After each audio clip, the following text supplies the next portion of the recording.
Bienvenidos a una nueva clase del sistema circulatorio. Hoy hablaremos de hemodinámica. La hemodinámica es la rama de la fisiología que se encarga de estudiar a las leyes y mecanismos que rigen la circulación de la sangre en los vasos. Es por eso que revisaremos primero los circuitos por donde circula la sangre. Recuerden ustedes que el circuito sistémico inicia en el ventrículo izquierdo y termina en la aurícula derecha, y el circuito pulmonar inicia en el ventrículo derecho y termina en la aurícula izquierda. Es muy importante recordar el siguiente concepto. La cantidad de sangre que está circulando por estos circuitos se denomina flujo sanguíneo, ¿de acuerdo? Que se obtiene mediante la relación del volumen de sangre que pasa por un punto determinado de este circuito en una unidad de tiempo. Usualmente utilizamos la relación de litros por minuto. Para entender este concepto, utilicemos este ejemplo. Si yo secciono la aorta completamente y mido la cantidad de sangre que sale por esta aorta seccionada en un minuto y obtengo 5 litros por minuto, entonces a eso llamo el flujo sanguíneo. Si hago lo mismo y hago un corte en todas las arterias sistémicas y mido el volumen que sale por estas arterias en un minuto y obtengo 5 litros por minuto, ese es el flujo sanguíneo. Lo mismo podría ser en las arterias pulmonares, en las venas pulmonares, ¿correcto? Obtendría el flujo sanguíneo. Ahora bien, es sumamente importante que recordemos lo siguiente: el circuito sistémico y el circuito pulmonar están unidos en serie.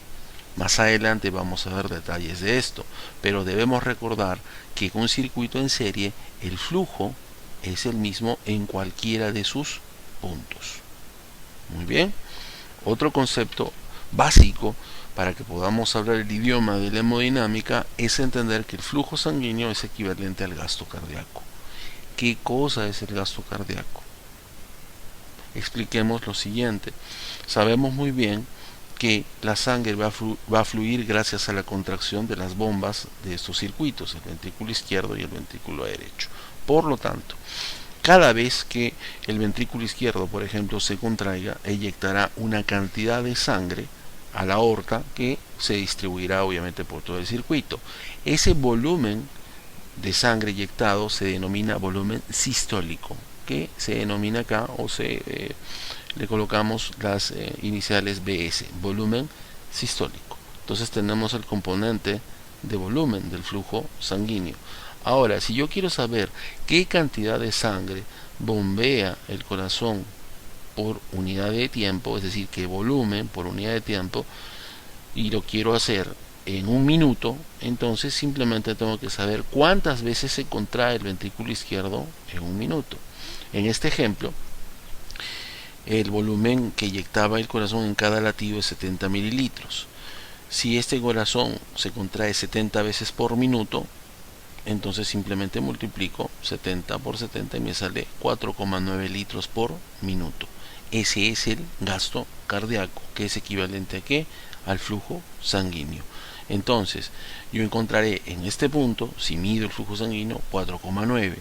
Si es que mido el flujo sanguíneo que llega a todos los órganos sistémicos, será 4,9 litros por minuto, y así en los diferentes puntos del circuito sistémico. Muy bien, continuamos. Ahora que hemos entendido el concepto de flujo sanguíneo, será más fácil entender que para que la sangre se movilice de un punto a otro requiere de una gradiente de presión. Entonces, la presión es una fuerza, y esa fuerza es transmitida por la contracción de las bombas de ambos circuitos.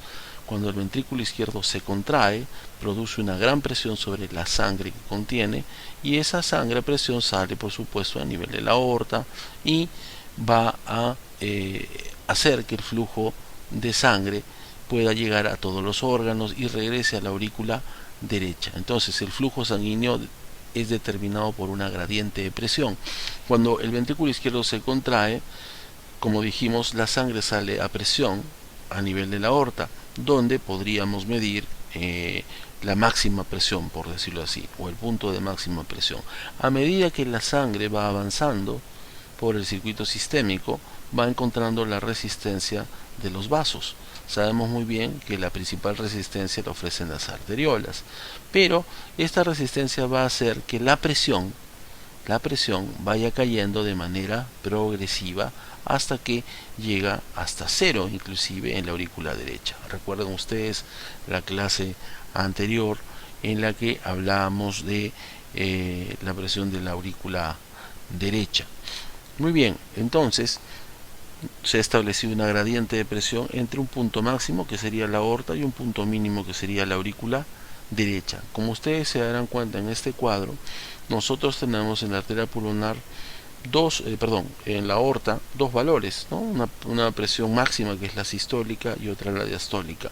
Cuando nosotros nos referimos a la presión promedio de la aorta, por ejemplo, estamos hablando de la presión media. Más adelante hablaremos de cómo la hallamos, porque requiere una fórmula que no es simplemente aritmética, ¿correcto? Pero ya tenemos entonces una presión máxima en la aorta que equivale en promedio a 93 milímetros de mercurio, ¿correcto? Tenemos 93 acá, y sabemos que la aurícula derecha llega a tener 0 milímetros de mercurio. Entonces se estableció una gradiente de presión de 93 menos 0, es decir, 93 milímetros de mercurio.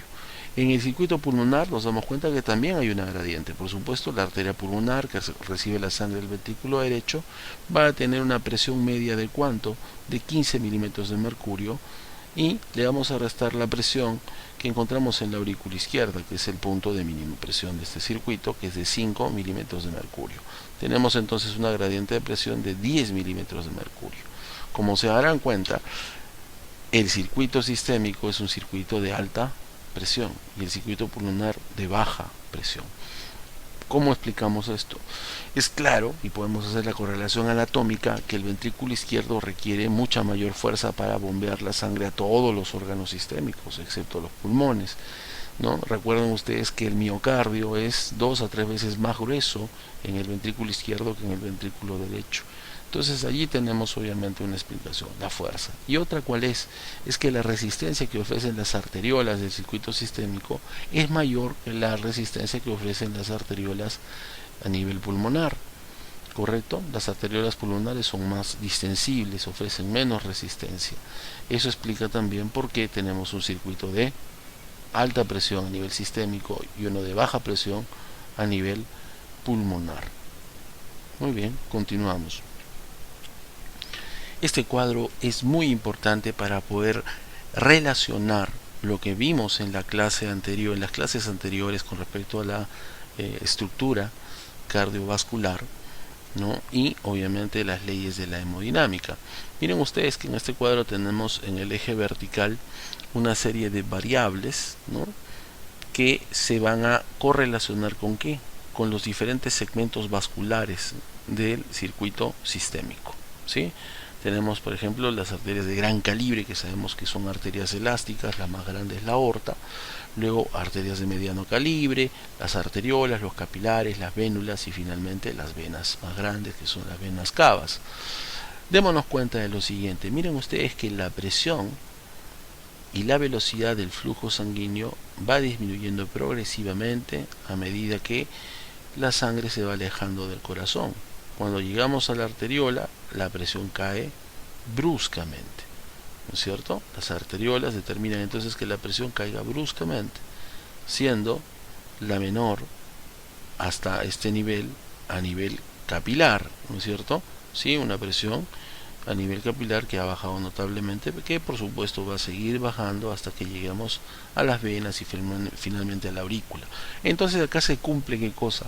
¿No? Lo que dijimos, se estableció una gradiente de presión y el flujo sanguíneo va de mayor presión a menor presión. ¿Estamos? Perfecto. El flujo sanguíneo, como sabemos muy bien, es el mismo en cualquiera de los puntos de este circuito.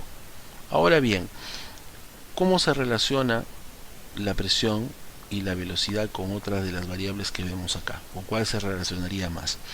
Acuérdense de lo siguiente. Las arteriolas son los vasos que tienen mayor proporción de músculo en sus paredes, y como se darán cuenta, la proporción de músculo en las paredes de los vasos va aumentando y es máxima en las arteriolas. Es por eso que estas van a ser mucho menos distensibles y ofrecen mucha mayor resistencia al paso de la sangre y por lo tanto provocan una caída de la presión. ¿Estamos? Perfecto. La sustancia elástica es máxima, por supuesto, en las arterias como la aorta y sus grandes ramas, y va disminuyendo también progresivamente. Esto va a hacer que también las arteriolas, miren, tienen una pequeña cantidad de sustancia elástica, sean menos distensibles y por lo tanto también ofrezcan mayor resistencia. Esto explica entonces la caída de la presión a nivel de este segmento. Ahora bien, hablemos de la velocidad. La velocidad se halla dividiendo el flujo sanguíneo sobre el área transversal total. Miren ustedes esta relación. El flujo sanguíneo es el mismo en todos los segmentos vasculares, pero ¿qué pasa con el área transversal total? El área transversal total se refiere a el área que tienen todos los vasos, pero en conjunto, no de forma individual. Por supuesto, la aorta es un solo vaso y su área es única, pero cuando hablamos de las arterias de mediano calibre estamos hablando del área de todas las arterias de mediano calibre, todas las arteriolas, todos los capilares. Entonces, si relacionamos el flujo sanguíneo sobre el área, nos daremos cuenta que el área va aumentando progresivamente y es máxima a nivel de los capilares, ¿no? Y el flujo sanguíneo, por supuesto, se mantiene. Entonces, a este nivel tendremos una velocidad sumamente baja. ¿De acuerdo? ¿Se ve acá? Perfecto. Entonces hemos entendido esta relación. Y por supuesto los capilares, que son los vasos de intercambio, tendrán la máxima permeabilidad, y hablamos eso en la clase de histología, que servirá para qué? Para el intercambio de solutos y también para el desplazamiento de agua entre el espacio intravascular y el espacio intersticial, lo que afectará directamente obviamente a la célula.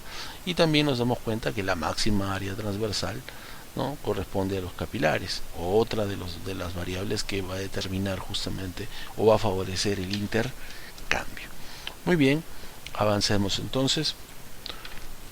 Un tema o una variable sumamente importante a recordar es la que tiene que ver con la compliance. ¿Qué es la compliance? Es la relación entre ¿qué? Entre el volumen y la presión. Vamos a explicarnos un poco. Hay vasos que son más distensibles que otros, es decir, si esos vasos reciben un volumen de sangre, rápidamente van a aumentar la capacidad de almacenar y no van a producir mucha presión en esa sangre porque son distensibles. Y hay otros vasos que son menos distensibles y que por supuesto con un cambio de volumen aumentarán rápidamente su presión, ¿no es cierto? Entonces un vaso con elevada compliance puede almacenar una gran cantidad de volumen a una baja presión. Y como nos damos cuenta en este gráfico, eso va a afectar la distribución de la sangre en el circuito sistémico, en los circuitos sistémico y pulmonar. Por ejemplo, acá podemos ver claramente cómo la mayor cantidad de sangre, ¿sí?, se encuentra en las venas sistémicas y en las vénulas, hasta el 64%.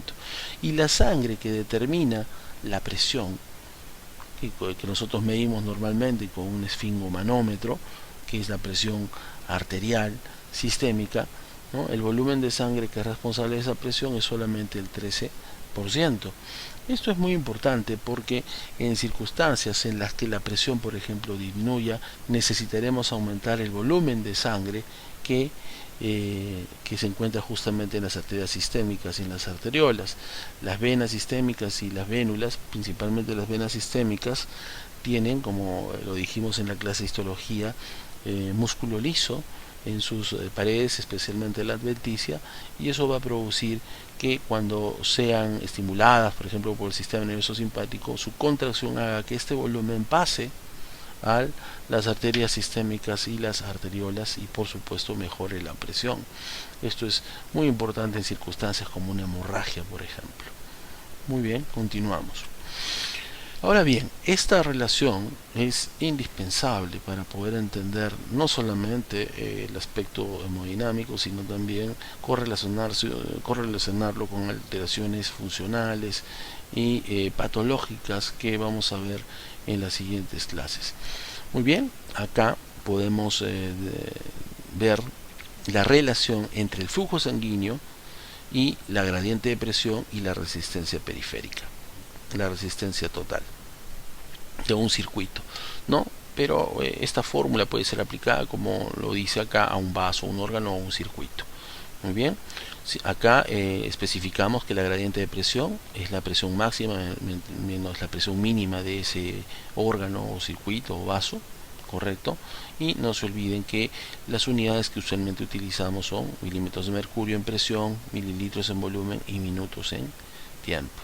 Muy bien, si aplicamos la ecuación al circuito sistémico, ¿qué obtenemos? Primero, el flujo es igual al gasto cardíaco, ya lo dijimos en las diapositivas anteriores. La presión máxima del circuito sistémico se encuentra en la aorta, por lo tanto, la presión máxima es la presión media de la aorta. Ya saben que esta se halla, ¿no?, mediante una fórmula que relaciona la presión sistólica y la presión diastólica. Lo veremos más adelante. Lo importante es que nos quede en la cabeza que la presión máxima del circuito sistémico es la presión media de la aorta y la presión mínima es la presión de la aurícula derecha. Ya lo dijimos. Todo esto sobre la resistencia periférica total. Entonces, si la gradiente de presión aumenta, el gasto cardíaco aumenta. Si la resistencia periférica total aumenta, relación inversa, el gasto cardíaco disminuye. Y en este gráfico se ve claramente esa relación, ¿no es cierto? Hay una gradiente de presión, una presión máxima acá, que podría ser la presión de la aorta, una presión mínima, que podría ser la presión de la aurícula derecha, y por supuesto la resistencia que ofrecen los vasos al paso de la sangre. Eso va a determinar qué cosa, el flujo sanguíneo. Muy bien, recordamos entonces nuevamente el flujo sanguíneo de que depende de la gradiente de presión y de la resistencia, y vamos a hablar justamente de esa en este momento, ¿no?, aplicada o explicada por la ley de Poiseuille.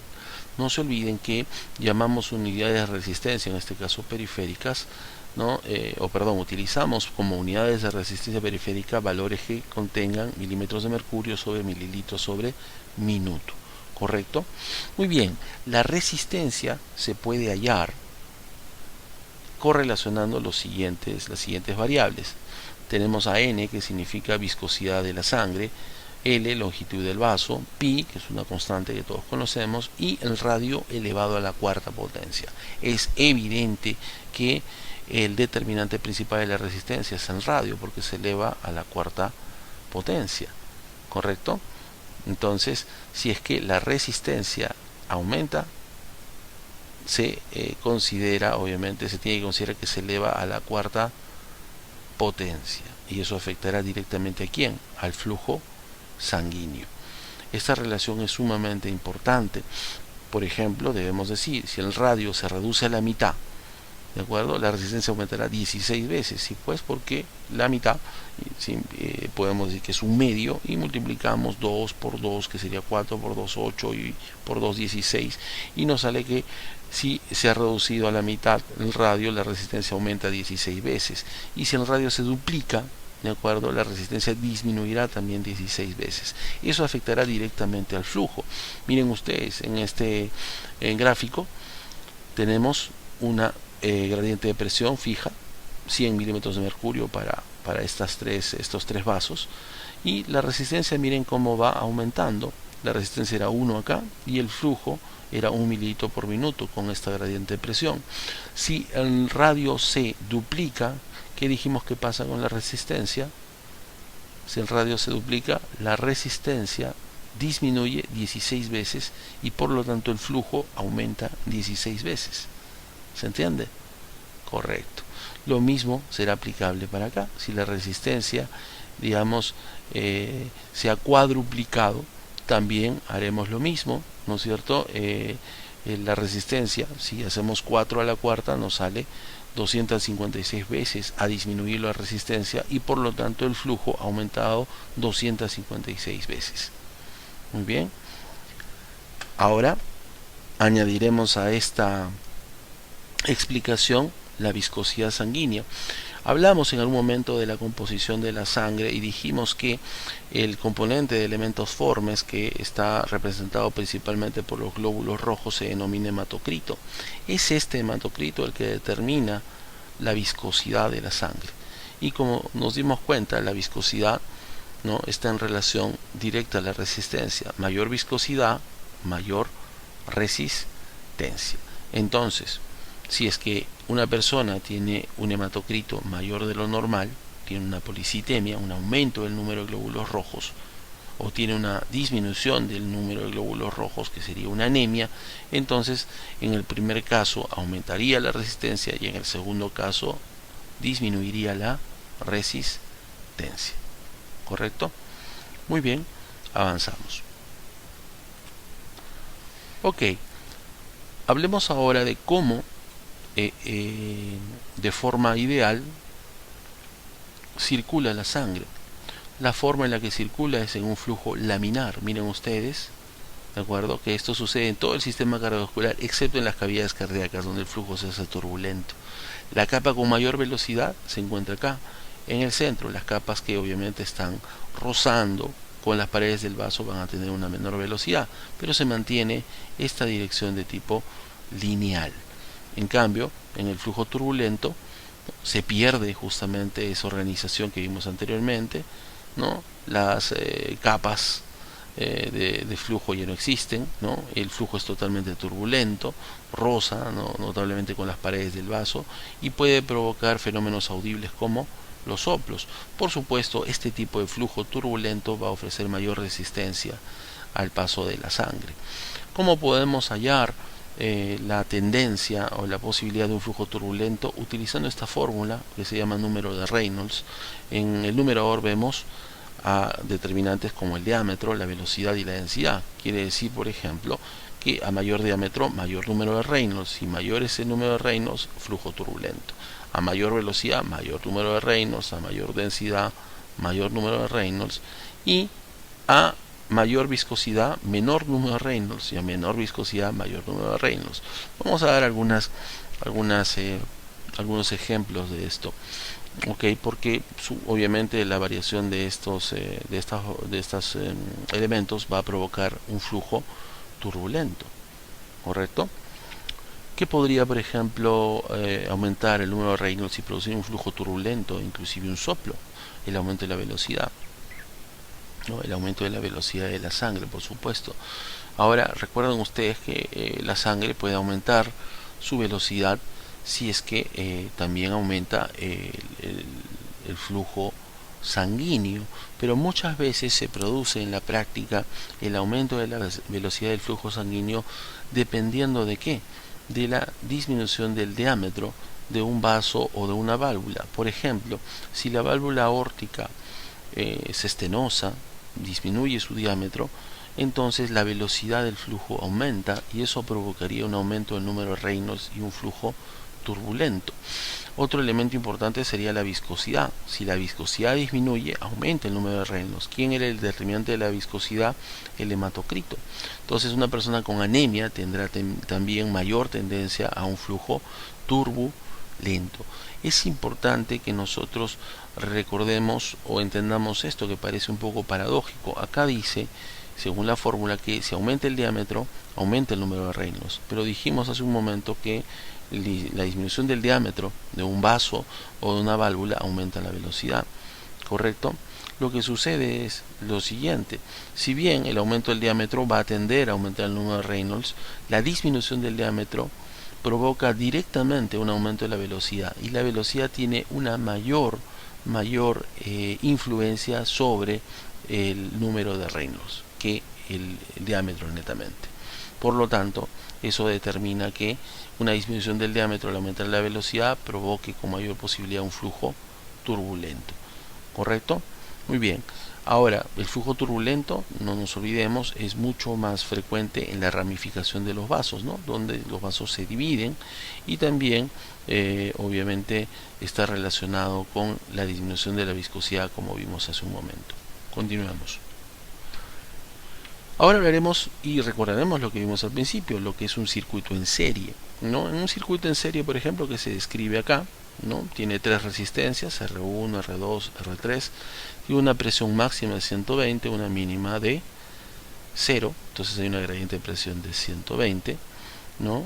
Y la característica principal que dijimos y nombramos al principio es que el flujo en cada uno de estos segmentos es igual. ¿de acuerdo? No va a variar. ¿Qué es lo que obviamente va a variar en cada uno de estos segmentos? La presión. La sangre que llega a este segmento y se encuentra con esta resistencia va a ir disminuyendo en cada uno de los segmentos su presión, dependiendo por supuesto de la resistencia que se ofrezca. Entonces el flujo claramente va a movilizarse de mayor presión a menor presión. La resistencia total en un circuito en serie es igual a la suma de todas estas resistencias individuales, ¿correcto? Si yo añado una resistencia más, añado la resistencia total. Si le quito una resistencia, disminuye la resistencia total. Muy bien, esto es sumamente importante para entender también posteriormente contrastarlo con lo que es el circuito en paralelo, ¿correcto? No se olviden que si consideramos estos segmentos vasculares, el segmento que corresponde a las arteriolas es el que ofrece la mayor resistencia y por lo tanto producirá la mayor caída de presión. Muy bien, hablaremos ahora del circuito en paralelo. Hemos de recordar lo siguiente. Sabemos muy bien que los circuitos sistémicos, que va del ventrículo izquierdo a la aurícula derecha, y el circuito pulmonar, que da del ventrículo derecho a la aurícula izquierda, están unidos en serie, ¿correcto? ¿Dónde encontramos una distribución o un circuito en paralelo? Dentro del circuito sistémico. Miren ustedes cómo el ventrículo izquierdo bombea sangre a través de la arteria aorta y la aorta se divide en sus ramas que van a irrigar a todos los órganos sistémicos, pero en forma paralela, no en serie. ¿Cuál es la ventaja de esta distribución o de esta organización? Lo podemos explicar acá. Uno de los elementos o de las características de los circuitos en paralelo es que la resistencia total siempre es menor que cualquier resistencia individual, ¿correcto? Por lo tanto es un circuito de baja resistencia. Muy bien, olviden, de baja resistencia. En este ejemplo, si la resistencia de cada uno de estos vasos es 2 milímetros de mercurio por mililitro por minuto, nosotros vamos a realizar la operación, acá está la inversa de la resistencia total, y sumamos obviamente estos valores y nos sale 2. La resistencia total de este circuito de 4 resistencias en paralelo es 1 medio. ¿Y cuánto era la resistencia de cada vaso? 2. Entonces nos damos cuenta que la resistencia total es menor que la resistencia individual de cada uno de los segmentos de este circuito. Esto es sumamente importante porque miren ustedes, la presión media de la aorta, gracias a que se encuentra como un circuito en paralelo que es de baja resistencia, se mantiene prácticamente en todas las arterias principales que irrigan a estos órganos. Es decir, no hay una caída de presión importante para estos órganos debido a su organización en paralelo. Eso va a asegurar un flujo adecuado de sangre a todos los órganos del circuito sistémico. ¿Se entiende? Ahora bien, nos damos cuenta que hay porcentajes, ¿no es cierto?, del flujo sanguíneo que se distribuyen a cada uno de los órganos. Eso no depende directamente de este circuito en paralelo, sino que cada órgano, de acuerdo a mecanismos de regulación local que veremos más adelante, recibirá un porcentaje del gasto cardíaco diferente. ¿Ok? Esto usualmente se produce o se va a determinar producto de las necesidades metabólicas de cada uno de los órganos, como veremos más adelante. Perfecto. En conclusión, entonces, un circuito en paralelo es un circuito de baja presión. Los órganos sistémicos están organizados en paralelo y eso asegura que la presión media aórtica no caiga de manera significativa, lo que asegura el flujo a todos estos órganos. Avanzamos. Hablemos ahora de la ley de Laplace o relación de Laplace, que tiene que ver con la tensión en las paredes de los vasos o inclusive en las cavidades cardíacas. Vamos a ver acá que la ley de Laplace permite hallar la tensión de la pared del vaso, que son las fuerzas que están tratando de distender las paredes del vaso, de separarlas, ¿no? Y están en relación a la presión de la sangre que contiene ese segmento vascular o esa cavidad, el radio, sobre el grosor de la pared del vaso. ¿Esto qué quiere decir? Que a mayor presión sanguínea, mayor tensión, entonces mayor posibilidad, por ejemplo, en este caso, de que se distienda la pared e inclusive forme un aneurisma, como se produce, por ejemplo, en la hipertensión arterial. A mayor radio también habrá mayor tensión, es decir, una vez que se produce la dilatación, el aumento del radio de un segmento vascular o una cavidad cardíaca, habrá también mayor tensión y mayor dilatación, ¿no? Y si disminuye el grosor, hay una relación inversa. Si el grosor, por ejemplo, de la pared de este vaso disminuye, habrá también mayor tensión y, por supuesto, en el caso de este aneurisma que vemos acá, habrá mayor distensión, mayor aumento de tamaño y mayor posibilidad de ruptura. ¿Qué factor entonces determina la dilatación y la ruptura de este aneurisma? El aumento de la presión de sangre que contiene, el aumento del radio y la disminución de ¿qué? Del grosor. Avancemos. Muy bien. Hace algunas diapositivas atrás hablamos de la compliance. Dijimos que es la relación entre ¿quién? Entre el volumen y la presión. Perfecto. Esto es importante para los famosos vasos de capacitancia. ¿Se acuerdan que hablamos que las venas que almacenan hasta el 64% de sangre son los llamados vasos de capacitancia? ¿Esto se debe a qué? A su estructura histológica. Acuérdense que sus paredes son mucho más delgadas, ¿de acuerdo?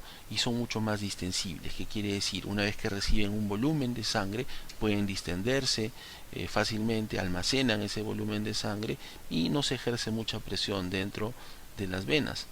Muy diferente, por supuesto, a las arterias, ¿no? Que reciben, digamos que recibieran el mismo volumen, eso provocará un aumento muy significativo de la presión. Por lo tanto, pues claramente tienen una menor compliance. Muy bien, esto es importante y lo explicamos en este gráfico y algo hablamos en las diapositivas pasadas.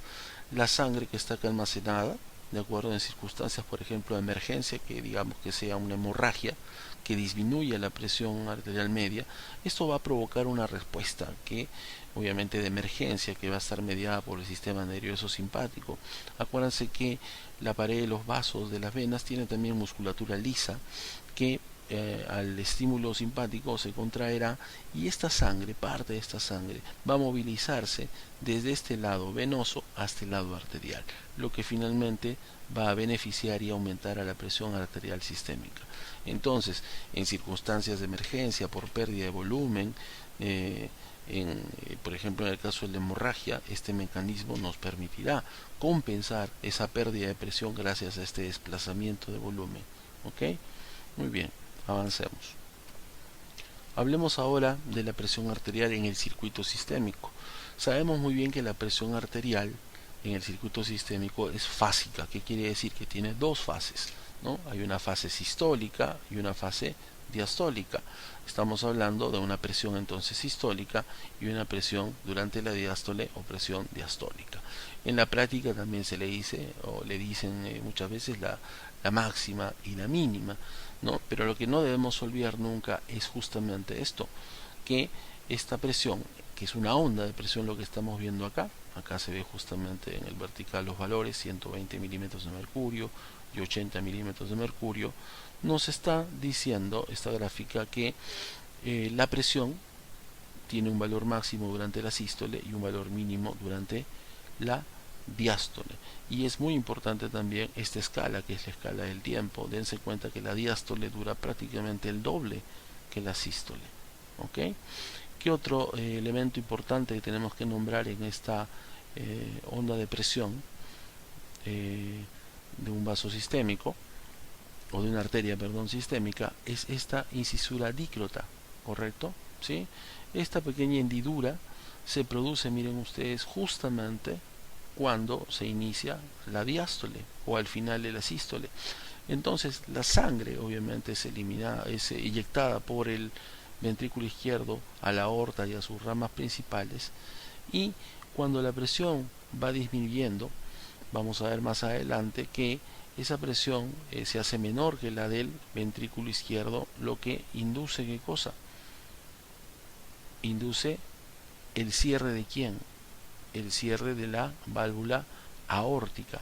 Pero antes que cierre la válvula aórtica, una cantidad muy pequeña de sangre regresa al ventrículo izquierdo, ¿sí? Hay una regurgitación y eso explica esta pequeña caída que vemos acá. Una vez que se cierran las válvulas, entonces la sangre recupera presión durante la diástole y más la retracción elástica de la aorta que veremos más adelante, y luego va disminuyendo progresivamente hasta su valor mínimo, ¿no? Que es de, en este caso, 80 milímetros de mercurio. Entonces, la presión sistólica depende principalmente de ¿qué? La cantidad de sangre que reciba la aorta del ventrículo izquierdo, es decir, del volumen sistólico.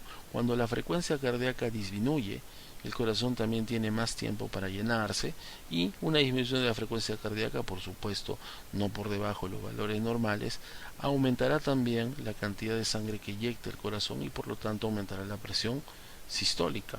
Ahora también debemos recordar la compliance de las arterias. Sabemos que la compliance de las arterias es menor que la de las venas, por supuesto, ¿no es cierto? Pero sí, la aorta, que es una arteria la más distensible de todas, la que tiene la mayor compliance de todas las arterias del circuito sistémico, disminuye esa compliance porque, por ejemplo, se calcifica, se vuelve rígida. Entonces, ¿qué pasará con la presión sistólica? Al pasar la sangre del ventrículo a la aorta, producirá una elevación significativa de la presión sistólica. Entonces, la disminución de la compliance de las arterias aumenta también la presión sistólica. Y en cuanto a la presión diastólica, que sería la presión mínima, entenderemos claramente que esta presión diastólica va a depender principalmente de ¿qué? No solo del volumen, por supuesto, que pasó del ventrículo a la aorta, que es evidente, sino principalmente de la retracción elástica de la aorta, que va a hacer que esa sangre sea comprimida y se mantenga la presión durante la diástole, ¿correcto? Por supuesto, sabemos muy bien que la sangre que va a circular por el circuito sistémico digamos, se encuentra con la resistencia de los vasos, principalmente de las arteriolas. A eso llamamos resistencia periférica total. Entonces, si la resistencia al flujo de sangre disminuye, entonces la presión diastólica también va a disminuir significativamente, ¿no? Y si aumenta, también aumentará. Entonces, los factores que disminuyen la presión arterial diastólica van a ser una disminución de la compliance, acuérdense, por ejemplo, una aorta rígida, calcificada, una disminución de la resistencia periférica total, como podría ser la vasodilatación de las arteriolas, o una disminución del volumen sistólico, ¿no? Como podría ser, por ejemplo, una hipovolemia, una deshidratación o una pérdida de la contractilidad del corazón. Más adelante, por supuesto, hablaremos ya en más detalle de estos elementos. Acá podemos ver claramente cómo la aorta cumple un papel importantísimo tanto en sístole como en diástole. Empecemos por acá. Miren ustedes que en la sístole ventricular, durante la eyección de la sangre del ventrículo izquierdo a la aorta, como es la más distensible, la que tiene la mayor compliance de todas las arterias, aumenta su volumen, amortigua la presión, evita un pico de presión sistólica, correcto, lo que determina principalmente la presión justamente sistólica. La sangre, por decirlo así, se almacena temporalmente justamente en la aorta. Ahora bien, durante la diástole, la válvula aórtica está cerrada, ya no sale más sangre del ventrículo izquierdo a la aorta, entonces obviamente la presión durante la diástole va a tender a disminuir. Y si no fuera porque la aorta, que está distendida, ¿no es cierto?, que ha almacenado un poco de sangre durante la sístole, tuviera una retracción elástica, quiere decir que va a regresar a su forma original, ejerciendo una presión sobre la sangre que contiene ahora la aorta, entonces la presión diastólica, si no tuviéramos este efecto, disminuiría significativamente. Es por eso que la compliance y la retracción elástica de la aorta determinan principalmente la presión diastólica, ¿correcto? Y por lo tanto, por supuesto, el flujo sanguíneo durante la diástole. Continuemos. La presión de pulso es simplemente la diferencia entre la presión sistólica y la presión diastólica, ¿correcto? Ahora, es sumamente importante su aplicación. Miren ustedes en este ejemplo, tenemos a la aorta y acá la arteria femoral. ¿Cuál de las dos tiene mayor compliance? ¿Cuál es más distensible? La que tiene mayor fibras elásticas, mayor número de fibras elásticas, es la aorta, ¿no? La arteria femoral tiene mayor cantidad de músculo en sus paredes y es menos distensible, tiene menos compliance. Aorta mayor compliance, femoral menor compliance. Entonces, cuando la aorta recibe la sangre a presión del ventrículo izquierdo, aumenta su presión, pero la amortigua, ¿correcto? En cambio, si el mismo volumen de sangre es recibido por ¿quién? Por la arteria femoral, miren qué pasa con la presión, ¿no? La presión sistólica aumenta. ¿Por qué? Porque esta arteria tiene menor compliance, es más rígida. ¿Por qué? Porque tiene más músculo en sus paredes. La incisura dícrota, se dan cuenta también que se presenta obviamente en un nivel más inferior, ¿correcto? Muy bien, entonces ¿quién tendrá mayor presión de pulso? ¿La aorta o la arteria femoral? Obviamente la arteria femoral tiene una presión sistólica más elevada y tendrá también una presión diastólica disminuida. ¿Por qué? ¿Qué dijimos? ¿Qué determinaba la presión diastólica? La retracción elástica de la aorta. Y en este caso, o la retracción elástica de la arteria, en este caso la retracción elástica de la arteria femoral es menor que la de la aorta. Por lo tanto, la presión diastólica será también menor. La diferencia entonces entre la sistólica y la diastólica de la femoral es mayor que la diferencia entre la sistólica y la diastólica de la arteria aorta. ¿Estamos claros? Perfecto. Muy bien, ¿qué podrá aumentar entonces la presión de pulso? Si aumenta el volumen sistólico, la presión sistólica aumentará más que la diastólica. ¿Qué pasará, por ejemplo, si disminuye la compliance arterial?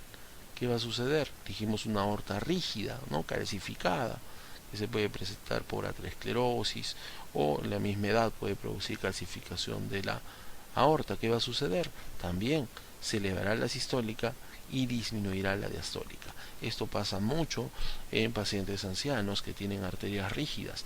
Uno les toma la presión y su presión sistólica es sumamente elevada, por ejemplo 160, 170, y su diastólica a veces está en 70, ¿no? O un poco menos, y uno se da cuenta de este comportamiento. Una sistólica elevada, una diastólica baja, lo más probable es que la compliance de las arterias haya disminuido. Muy bien, continuamos. Acá vamos a describir algo que ya habíamos nombrado desde el principio, que es el término presión arterial media, ¿correcto? La presión arterial media es un promedio de la presión sistólica y diastólica durante el ciclo cardíaco que implica la sístole y a la diástole, ¿correcto? Ahora, yo no hallo esta presión arterial media simplemente sumando la sistólica más la diastólica y dividiéndola entre dos, que sería un promedio aritmético, me saldría 100 milímetros de mercurio, ¿no? Tengo que tomar en consideración lo siguiente, que está, digamos, fundamentado por esta fórmula que no vamos a resolver. Simplemente vamos a entender que para poder hallar la presión arterial media, yo necesito considerar no solamente el valor de la sistólica y la diastólica en milímetros de mercurio, sino también el tiempo que dura cada una de ellas. Y me doy cuenta que la diastólica, como lo dijimos anteriormente, dura casi el doble que la sistólica. Por lo tanto, esta fórmula integra no solamente los valores en milímetros de mercurio de la sistólica y la diastólica, sino que considera también el tiempo de duración, que obviamente es mayor durante la diástole. Aplicando esta fórmula se ha considerado que la presión arterial media es igual a la presión arterial diastólica, la más importante, más un tercio de la diferencial o la diferencia entre la sistólica y la diastólica. En este caso, si yo tengo una persona con una presión arterial de 120/80, aplicando la fórmula voy a obtener una presión arterial media de 93.3 milímetros de mercurio. Esta es la presión que determina o que es la presión máxima del circuito sistémico. Acuérdense de la gradiente de presión.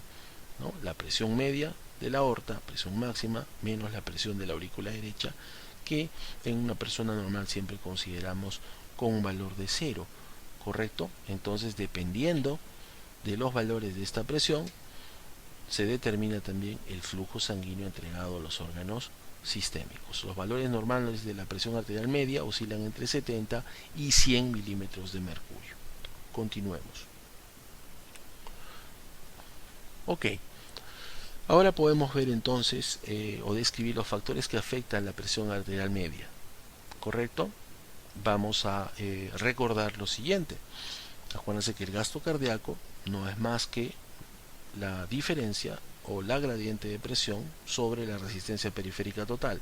Ya dijimos que la presión arterial media determina el flujo y la resistencia periférica total tiene una relación inversa, ¿correcto? Como sabemos que la presión auricular derecha la consideramos un valor muy bajo, entonces simplemente correlacionamos lo siguiente, ¿no? El gasto cardíaco va a ser igual a la presión media aórtica, ya no vamos a considerar la presión auricular derecha, que la consideramos 0, ¿sí? Sobre la resistencia periférica total. Y es así como nos queda esta fórmula, ¿no? La presión arterial media es igual al gasto cardíaco por la resistencia periférica total, ¿correcto? ¿Qué factores entonces van a determinar la presión arterial media? Cualquier variación del gasto cardíaco. El gasto cardíaco, ¿qué cosa era? Frecuencia cardíaca por volumen sistólico. En otras palabras, si aumenta el volumen sistólico, la cantidad de sangre que inyecta el corazón aumentará la presión arterial media, ¿correcto? Y también la resistencia periférica total. Si es que varía el diámetro de las arteriolas principalmente, entonces si aumenta la resistencia, la presión arterial media aumenta. Ahí está la relación directa, y viceversa, pues si es que el diámetro, el radio de las arterias aumenta, ¿no? La presión arterial media disminuirá. Y en este gráfico podemos ver lo siguiente. Miren ustedes cómo tenemos acá la onda fásica, ¿no?, de la presión arterial. Tenemos su sistólica y diastólica, sistólica y diastólica. ¿Qué podemos observar acá? Podría ser engañoso el siguiente panorama. Vean ustedes que la presión arterial sistólica está aumentando, ¿correcto? ¿Sí? Está aumentando. Entonces uno podría pensar, pero un ratito, el flujo no depende de que la sangre se movilice de mayor presión a menor presión. Entonces esto sería contradictorio, ¿correcto? Si solamente consideráramos la presión arterial sistólica, ¿correcto? Pero ya sabemos que la presión que determina el flujo sanguíneo es la presión arterial media, por lo tanto debemos considerar también a la presión arterial diastólica. Y miren ustedes cómo la presión arterial diastólica, a medida que avanzamos en los segmentos vasculares arteriales, va disminuyendo. Entonces, si nosotros calculamos la presión arterial media a nivel de la aorta, va a ser mayor gracias a que la diastólica es más elevada que, por ejemplo, las arterias de gran calibre, que por ejemplo la presión arterial media en la arteria femoral, que tiene una mayor sistólica pero una mayor diastólica. ¿Se entiende? Entonces, esta línea punteada está reflejando a la presión arterial media, ¿correcto? No se olviden, ¿quién determina el flujo sanguíneo? La presión arterial media. No utilizamos valores aislados de sistólica y diastólica, sino la presión arterial media. Muy bien, espero que les haya sido útil la clase. Por favor, profundicen estos conceptos de acuerdo a los objetivos y los logros que tenemos en sus guías y por supuesto en las prácticas correspondientes. Nos vemos pronto.